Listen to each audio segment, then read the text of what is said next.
Hello, everyone.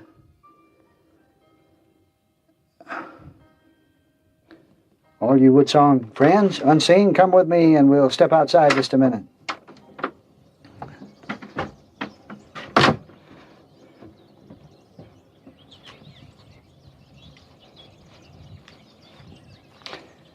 As you can tell, I guess,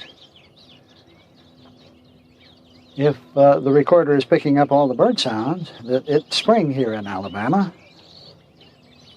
Spring has sprung. And while it's 11 o'clock in the morning, when most of the birds have gotten quiet for the day, as you can see here at Woodsong, for some reason, they sing all the time. I guess that's why I'm here, because it's a happy place,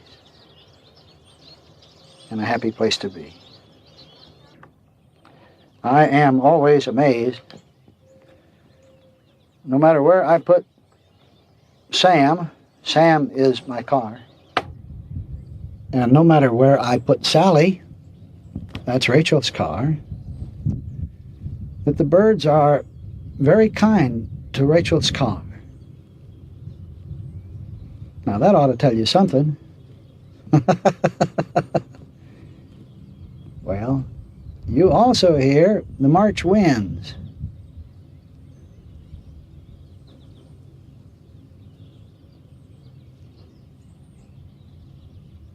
Cool and crisp,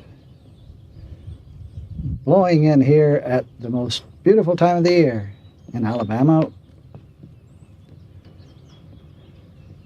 The orchard, right here on the other side of Sam. Apple trees, pear trees, peach, in full bloom. The red buds started blooming day before yesterday, which means that the azaleas will be in bloom and at their height in about a week. And following that by another week, the dogwood will lace the woodland like a bridal veil.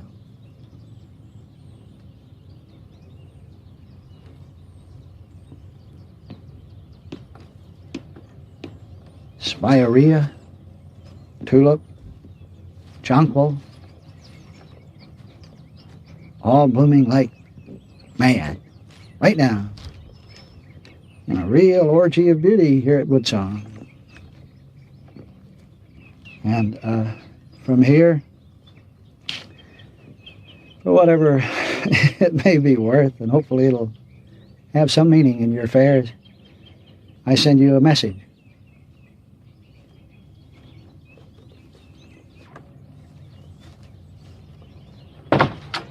Come back inside. Now we're inside and we'll get down to business. But let me make a point, if I may. While we were outside, listening to the birds and enjoying the beauty that is everywhere apparent, we were down to business. That is being down to business. And now that we are here inside Woodsong, about to talk about it, we're not half so much down to business as before. Yet, even that isn't quite the truth.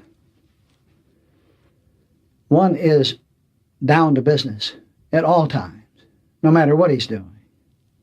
If he's positively down to business, it may very well appear as happy, harmonious events taking place. But if one is negatively down to business, doing those things that are clearly incorrect or not helpful to his world, he is certain soon to know it.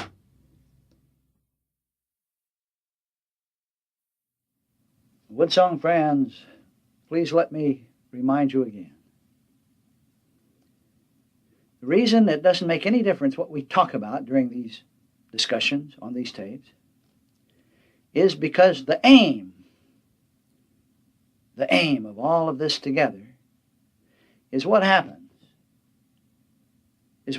while the talks are going on. What we talk about may or may not be a trigger. What we talk about may or may not be meaningful or important to you. What happens between the words, behind the words, after the words, or even before the words. And especially what happens when the words are all messed up and their reason and logic have faltered, fallen short, or missed all the intellectual targets that you may be hoping to hear. It's what happens then. That's what we're here for. And that's what these talks are designed to clear the pathway for, to clear away the debris of nothingness that humanity thinks is so darned important. And it is the happening that takes place, and therefore it really doesn't make too much difference what we talk about.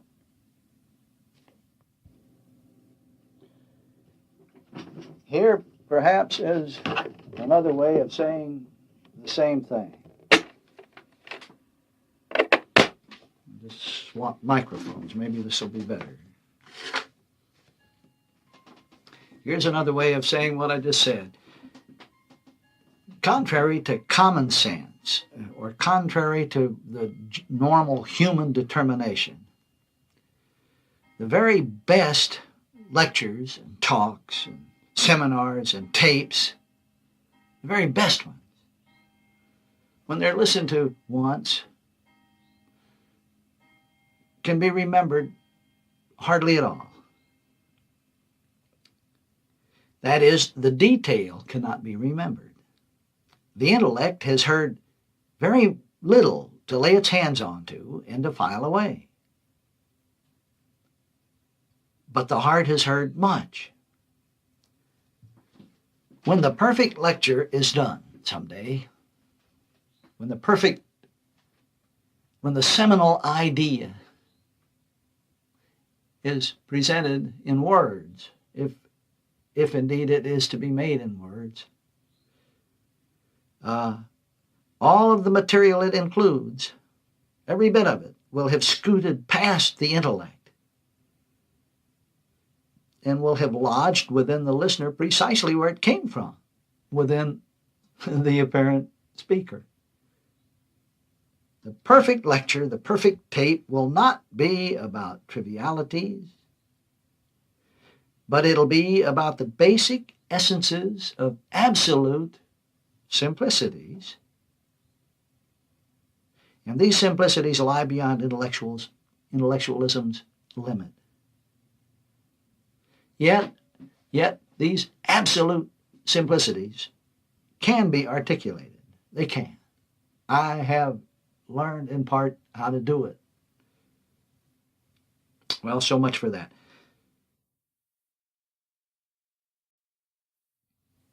So many times people have attended this work,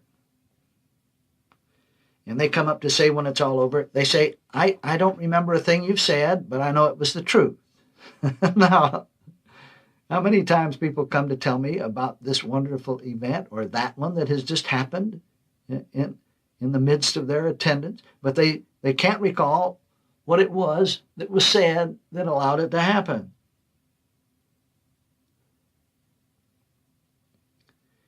People say, I can't recall the specifics, but there is something present as understanding that right now that wasn't here before.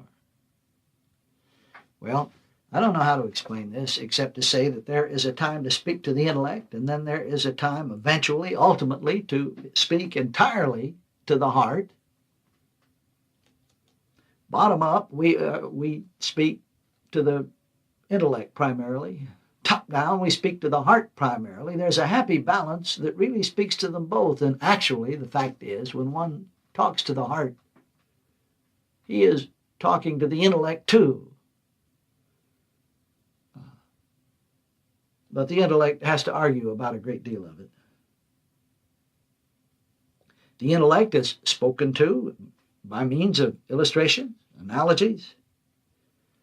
But when the intellect is spoken to, all of those illustrations have to make good sense, and they all have to lead to a specific point of understanding. And when the point is reached, if we're talking to the intellect, when that point of understanding is reached, it always ties up loose ends. Enigmas are better understood. And we say, aha, that makes sense.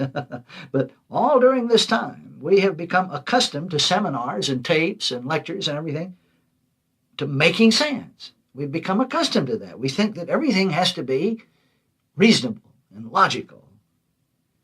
And we expect them, when they're all over, to have elevated our intellectual knowledge of the truth, you know. But the point that is made to the heart, when the honest statement comes along that is made to the heart, doesn't make sense necessarily to the intellect.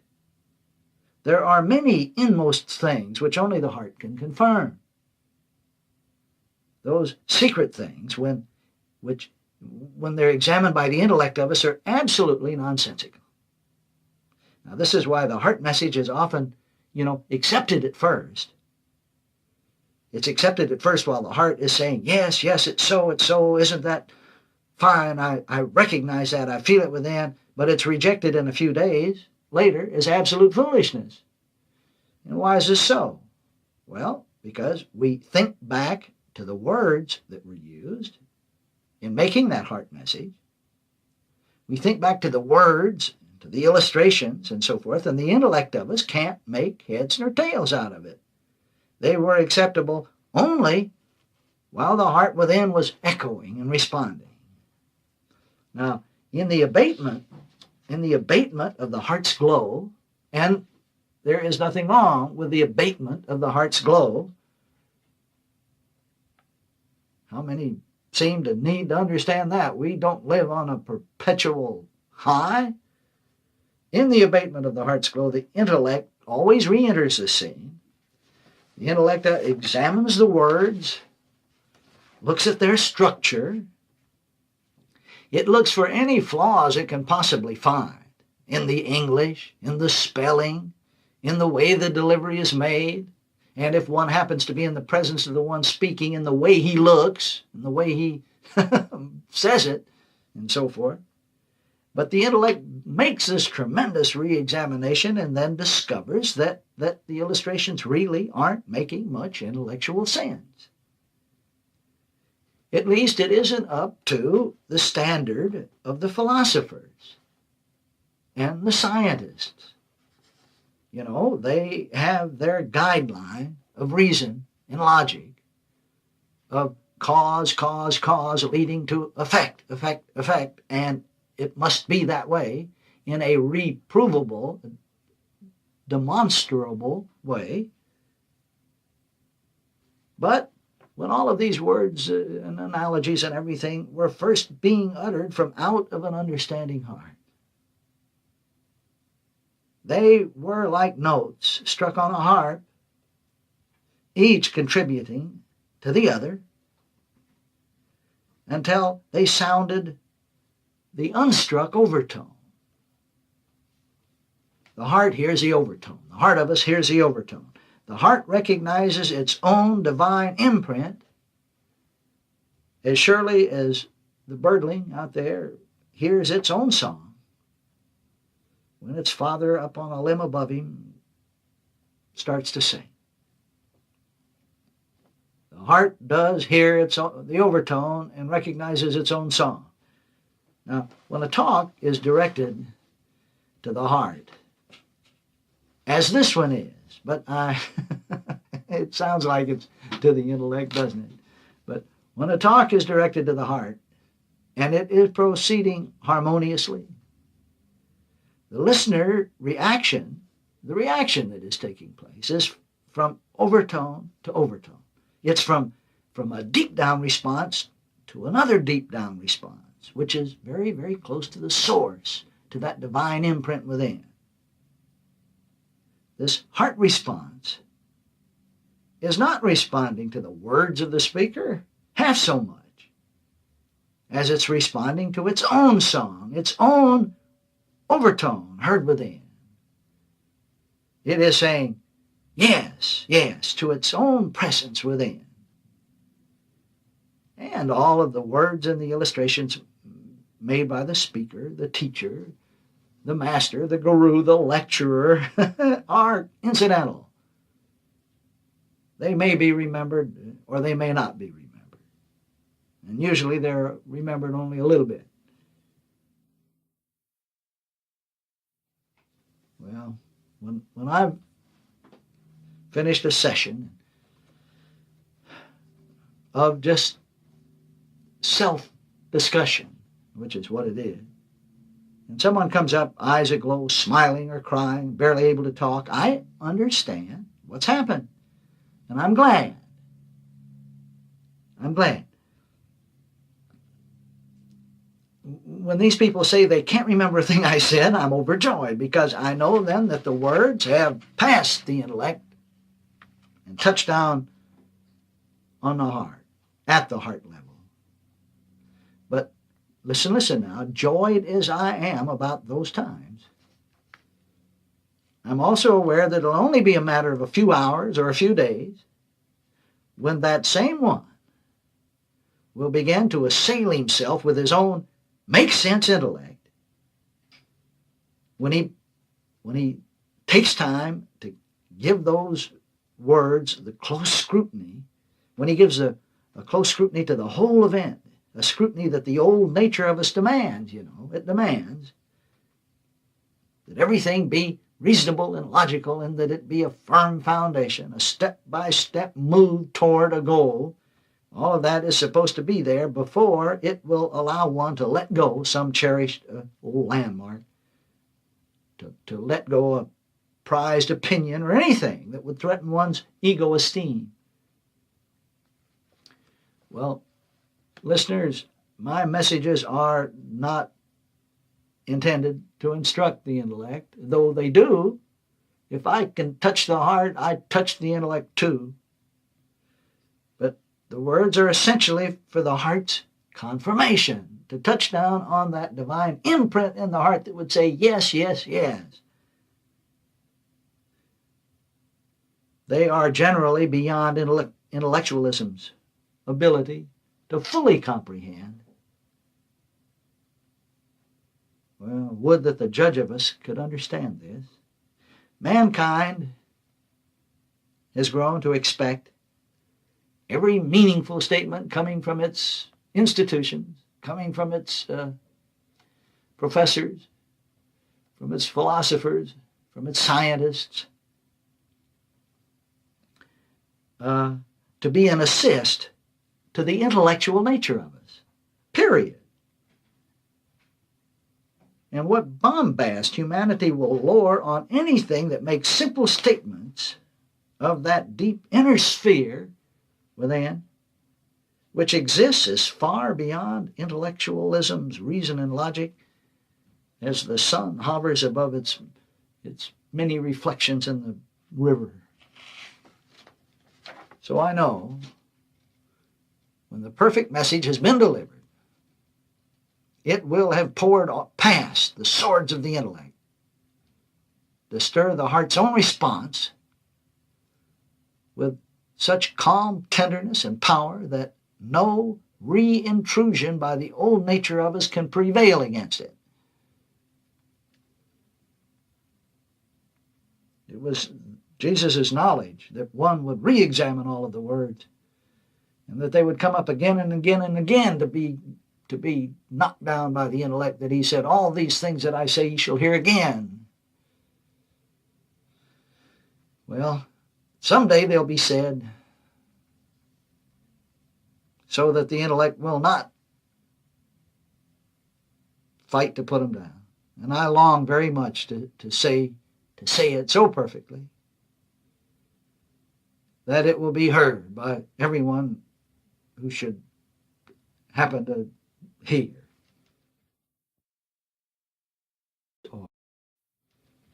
I'm sure that you have heard these statements before, but I'll say them again. Truth comes along to dislodge not truth. by comparison, commentary or talks or lectures or essays that do not dislodge error are worthless. Words are usually able to dislodge former misconceptions or error up to the point their reason and logic reach. However, truth doesn't end when reason and logic reach their limits. Therefore,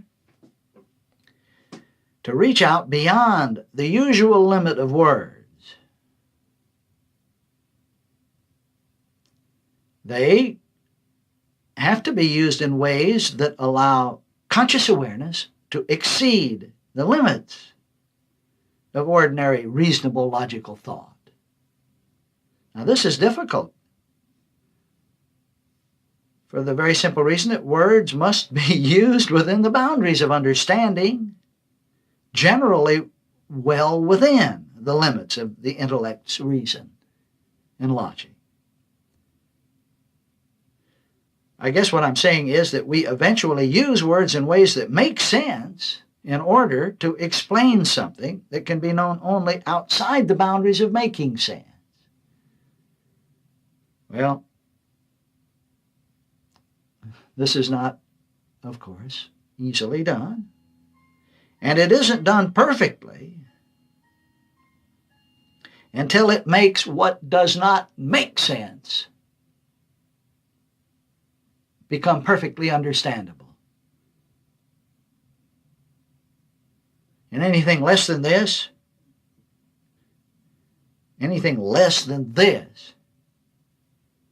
which would be perfect understanding, then of necessity exists somewhere within the netherland of mysticism, which is between the limits of intellectualism and perfect understanding. I don't think I made that very clear, but anyway, within this area, every imperfect attempt at an explanation can be interpreted any way one wishes to interpret it. And this is the anguish of mysticism. It roots nothing out. It says much that can be interpreted any way one wishes to interpret it.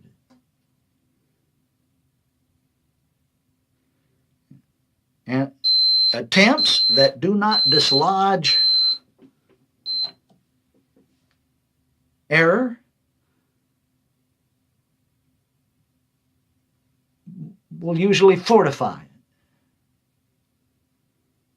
Therefore, one can see why the masters of old, the Gnostics in particular, insisted that those who dare speak to others of the absolute put every word to the test, to put it to the test before it's uttered to another.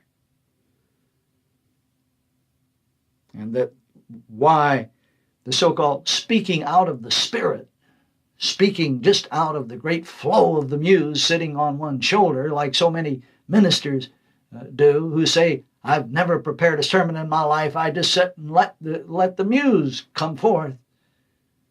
And he talks out of the spirit. Well, why, that is just a lot of mystical mumbo-jumbo, because it can be just as wrong as it is right.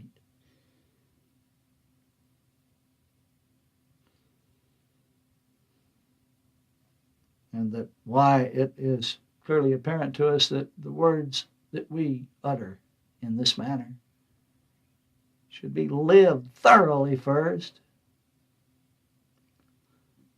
Young lad was just here, who came up from Florida, who insisted on this free-flowing from out of the spirit talk.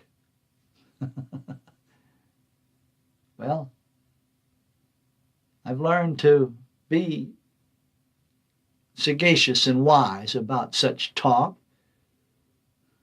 Because if I believe that a muse can come forth with grand wisdom from out of such an activity, I have to accept the counterpart, that the grand non-muse, the deceitful one, the devil itself, can also come out of such free-flowing speech. And how do I know this is so? Because I have lived it so. I've found it's better to say yea, yea, and nay, nay until I've lived it. And then I can talk about it after I've lived it, so long as I talk about what I've lived and its consequences and its results. To the extent that one knows that he is retelling his own experience, then that one is a teacher. And to the extent that words force one to put things sequentially, then that teacher must use the methods of a good teacher, which is to use all of the reason and logic he can summon, even to make points that are clearly beyond the province of reason and logic.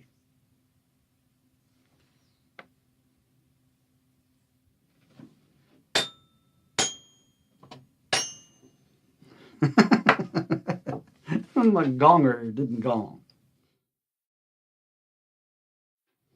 To answer the questions from many who said, why in the world did you ever make that last tape to the scientists? To the scientists. Many of them said, my goodness, I thought you were talking about us, religious scientists, we Christian scientists. You made it to physical scientists. But why in the world did you ever even make it? Well, let me answer it as quickly as I can. But please let me answer it on the other side of the tape.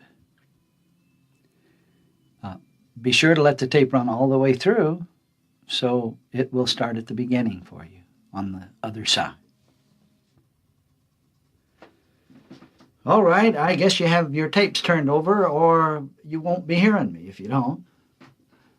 And I shall answer the question why I sent the tape to the physical scientists. Before I do, the sound you hear in the background is a water sprinkler going. Now, we've just had 10 inches of rain here in Alabama that has moved almost all of the topsoil from the entire state of Alabama 20 miles out into the Gulf of Mexico, and that was just a few days ago. And now here I am running a water sprinkler. Well, the reason is there's new grass planted. And but the real reason is because I just found a dandy little water sprinkler that does everything but whistle Dixie. And it's fun. So if you will pardon the sounds of the water sprinkler in the background that's watering wet ground, I'll answer the question about why I sent the tape to the scientists. There is this natural proclivity for all of us who have studied truth, a proclivity of metaphysicians, students of truth, those who are embarked along the way, those who are knocking at the door, those who are striving to gain spiritual insights, or whatever else you want to call it. There is the terrible tendency to do this for oneself. That is, to enlighten oneself, to enlighten the human concept of oneself, to take care of one's own body, to keep it healthy, to keep it wealthy, and certainly to make it wise. And then there are those a little bit less selfish who would like to do this also for the sake of their family and their business and their bank account, but that's very little less selfish. But there are very, very few amongst the metaphysicians of the world who seem to understand that the admonition of every solipsist who has come along with his mind-turning activities has indicated that one not only discerns the truth of the deific selfhood, but he sees it as it is beneficial to the universe, not just himself or his family or his business or his neighbors or his neighborhood, or even, for that matter, his government and their leaders, but the entire world. And if you'll read the statements of many of these self-realized ones, you will hear them say, we do this for the universe. There is a statement that comes out of the Nag Hammadi Library Find that seems applicable right now. This is not in the Thomas book. This is in another one of them. Philip, I believe, but I may be wrong. But the verse is this: the slave seeks only to be free, but the son lays claim to the father's inheritance. Those wishing for healing want to be free of their dead infirmities, but the heir lays claim to life eternal in all that is of the source itself. Well, that seems just very plain. Awareness. This awareness is the heir of all mind's province. Mind and its self-awareness. This awareness is the heir to the universe entire. Well, all right now, so we know the truth. Of course, it takes care of a body, it takes care of a personal family, it takes care of the immediate scene, but one doesn't stop there. It seems to me, as I said in that tape, there appears a time for an era of tangibilities running out. I didn't say that well, but it appears that we haven't much time left as time goes. So it isn't up to someone else to see the perfection that this universe is. It is up to us here, now, to see the perfection the universe is and to look for confirmation of that fact at every turn of the road. All right, that's why that statement was made, because that action, the making of that tape, and to whom it was sent, appeared to me at the moment to be the most sensible step to take. But not to theorize about, nor speculate about, nor to just simply write about, but to do it. And I did it. And that's why it was sent. And that is all that was ever meant by living the truth that one is. We live the truth by looking at the beauty that is everywhere apparent and looking for its confirmation universally. Hope that answers the questions.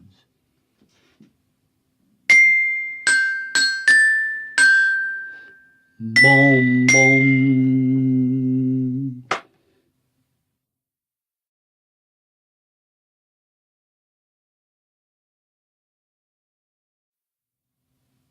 I have several friends around the world whose name is Bert.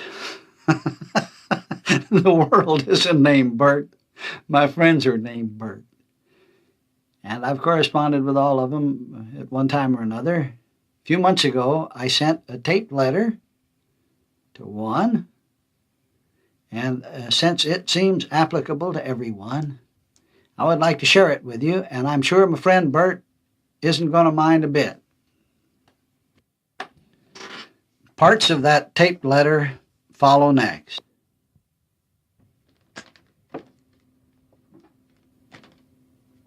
I'll start it again as best I can. I began by talking about simplicity because that was what we talked about in the light of our long conversation last night, it seems to me it's time for you to put the books aside, to end all of this intellectual business of reading, study, as though the words were important. The words are terribly unimportant. Surely simplicity is the profoundest of the absolutes.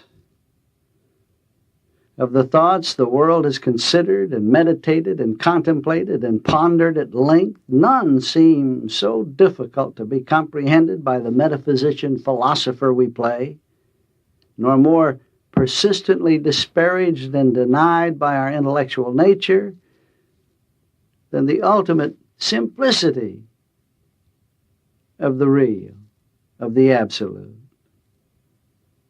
Yet, wherever the light has been seen, in whatever period or culture, regardless of the former beliefs of those within whom this light has bloomed or upon which it's shone, the words that tell of it by the honest ones, the words that tell of it invariably speak of its immediate availability, of its tenderness, and most of all of its transcending simplicity.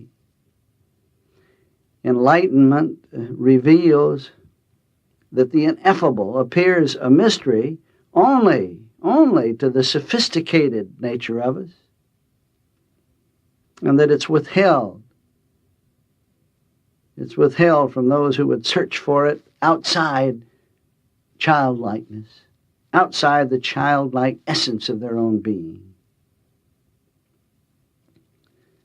Bert, to those who struggle for their divinity in the diverse places that conditioned thinking dictates, those bewitching webs, those webs that are bewitching, of erudition, that just titillate a personal ego rather than dismiss it. Well, for those people, the light remains always a mystery, just outside their reach. You mentioned last night that you had studied Wee Woo Wee and had thrown his book across the room, that you had grown tired of Margaret Laird's work because of its complex language and strange expression. Well,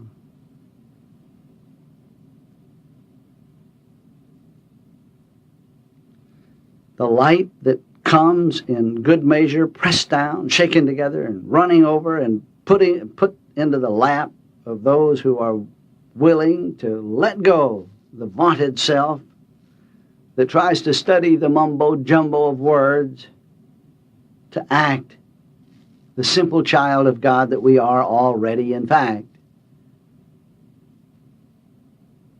So what I found for myself, Bert,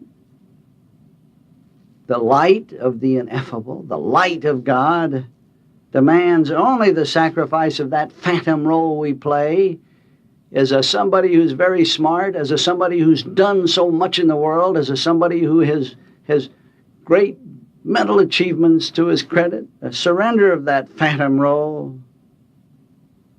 And I found also that the surrender of anything less than that is just the dream of darkness perpetuated. Now, Bert, what I've just said was said in my words. Listen to it again and put it in your own words, simpler words perhaps.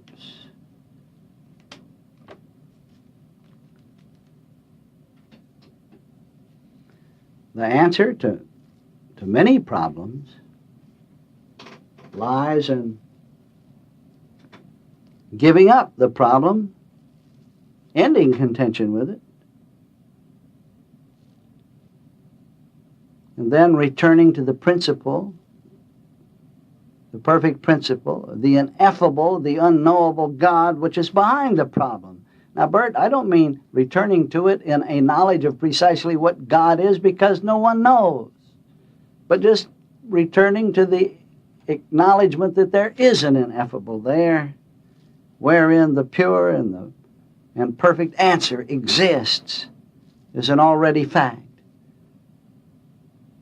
You see, the answer doesn't know anything about the problem. The answer doesn't rectify the problem or solve it or heal it or purify it or patronize it or work a miracle over it. God doesn't remove the old picture and put something better in its place.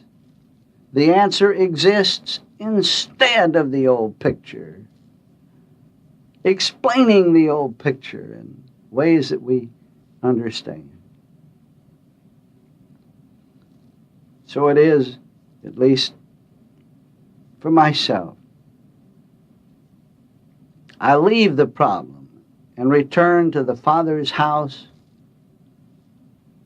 where perfection, where gentleness is perfectly enshrined as all and only, where this perfection and happiness is already. And in so doing, I don't bury my head in the sand. Rather, I simply acknowledge the ineffable, unknowable, as present. We examine the qualities and the attributes of this ineffable. We affirm the facts of its existence.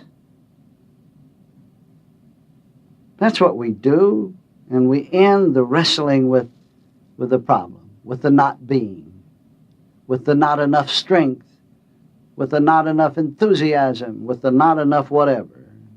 And then one day we, quite without knowing exactly when, at what moment, we look up to find that the problem is a thing of the past. No longer a bone of contention, no longer a something wrong to fret about and to argue with and to worry over and to be frightened by. The real is seen, right where the unreal seemed.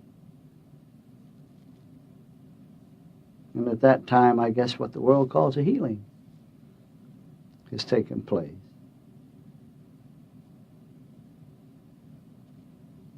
Bert, can't you see that it doesn't take a great metaphysician to do this? A big, accomplished, long-lived person of wearing Jacob's coat of many colors, having done many things to do this? Why, even a child, especially a child, can look away from his broken toy, his broken dream, to find the imperishable love of his Father. And so can we. By gosh, so can we. So can we.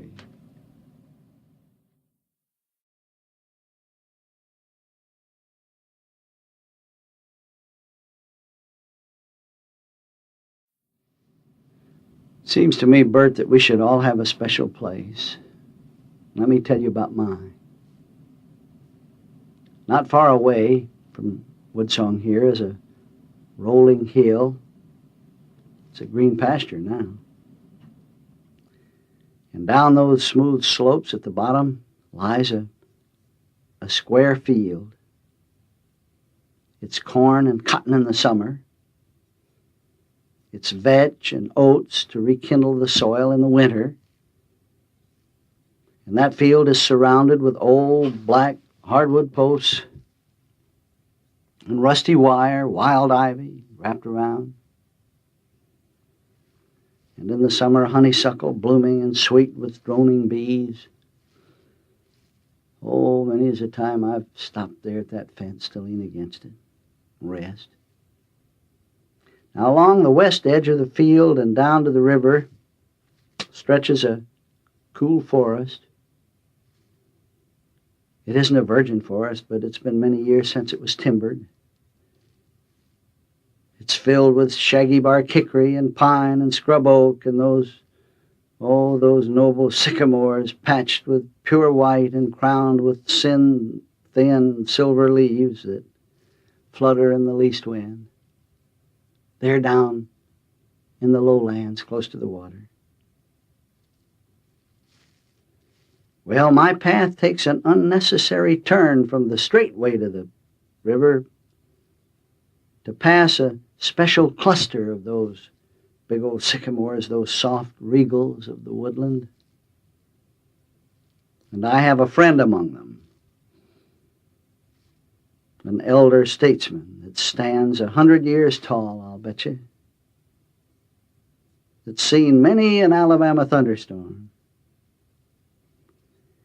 And he overlooks a small opening in the woods that marks what must have once upon a time been a patch of melons and greens for someone who lived nearby. If I'm not in a hurry to get down to the river, I stop there and I sit down and I lean back against my sycamore and I watch its shadow grow long across the opening.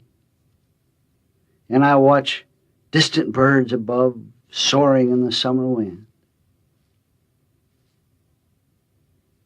Bert, it's a warm place to dream and to turn loose cares and to let troubles go winging with the clouds from the south.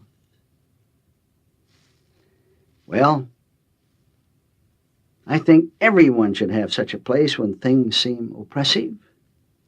The fact is, everyone has such a place. Maybe it isn't a patch of woods along a river. Maybe it's a place up in the Tennessee hills. Or maybe it's a place out in the mountains in the west, or, for that matter, it may be alongside a lake near Lakeland, or a bench along the ocean front, or a backyard garden, or a shady corner of a porch. It may even just be a special chair by an apartment window that overlooks just a plain old common waxleaf privet hedge down below and maybe walkway grass that's untrimmed. Blows in the west wind. But wherever this place, all of us have a place wherein thoughts come forth of an especial feeling, quite beyond the usual, a place where reminiscing comes back, memories, clean thoughts of wistful grace and gentle uplift, like a sycamore, warm and tender and powerful. Bert, these places are not mere locations bound by Einstein's finiteness and time. I suspect you already know that they are manifestations of the heart's secret place. This wondrous place of mine with its guardian sycamore is not bound to Einstein's dimensional woodland a few miles away. It's here right now, Bert, closer than breathing, closer than fingers and toes. A simple second silence from just seeing and being. It's in the mind's eye. And I can visit it in a twinkling. Now you have such a place. Go there often, Bert, without your metaphysical books and without all of the metaphysical quandaries, without all of the mind-bending exercises. Go there just to be and see the perfection that's everywhere round about.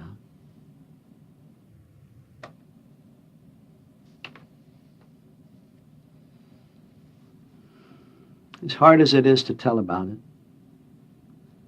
an all-pervading, ineffable, exists everywhere, being everything. Oh, the charging horseman with raised sword that thunders across a powerless stage is only the dream of the broken dream of some human thing gone wrong. The blood that that horseman seeks and sometimes appears to draw is only the enactment of a line or two of fiction, and it's a parody on truth. On the stage we walk wherever seems best, and we say the lines that reveal the play's harmless beauty. But we remain steadfastly aware that truth and its enactment are already one and inseparable. That the reality of God is the value that possesses the power. The light that love is lets us see the scene as an undisturbing event that just suits the moment, and that the moment is merely another aspect of simplicity's love come to sight and to light.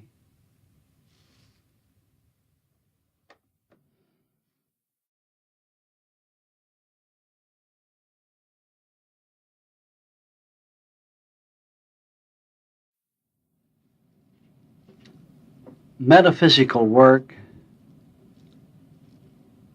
is terribly disturbing to the ego intellect of us, to the old man, to that high and mighty one who thinks he's done so much and has accomplished so much and has been so filled with vim and vigor in the past and so forth and so on. The instruction of the world appears intended to lift one up to the light. But Bert, this instruction, as any instruction of the Absolute, says otherwise, even while it is apparently comprehended as a step-by-step study, here a little, there a little, a line upon line, and so forth. Well, despite the appearing growing consciousness of truth, the result of this work, that is me, is not a lifting up of the old man to the light of truth. It's much more a stripping away of that mortal shell, leaving the childlike simplicity exposed.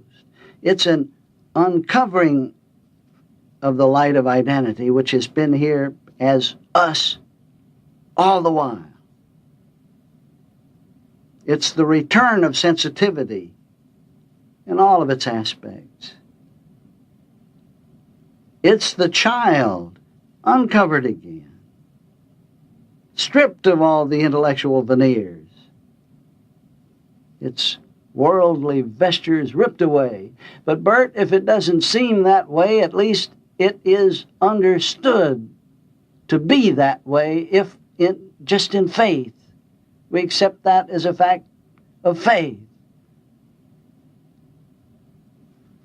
Without question, this work appears ultimately to uncover the child we are, that's real. And we stand naked and exposed and hypersensitive. Our perception growing acute again. But you know what happens? Many of us, aghast at all of this new sensitivity, we pull the covers up again. We put the veneer on again. And this intellect of us that we've grown so proud of, that's done so much in the past, by reason of its own 10,000 reasons for wanting to perpetuate itself, attacks that which would leave it so vulnerable and exposed. It doesn't like it. This appears especially true of the ego that has grown proud of its many accomplishments. Or the ego that says, well, my goodness, I'm not beginning to feel childlike again. What is all that noise? Well, I've seen many who could stand to bask in the light of this reborn childlikeness only for the shortest time. thence to return to the blanket heap again and the grease paint again, and pick up all of the old metaphysical books again and go sit down and study again, and at the same time pick up and throw rocks at the mirror that would tell them of childlikeness and simplicity. I would dare tell those who have found the child, or who would at least acknowledge that the child exists, to maintain your simple credulousness and sensitivity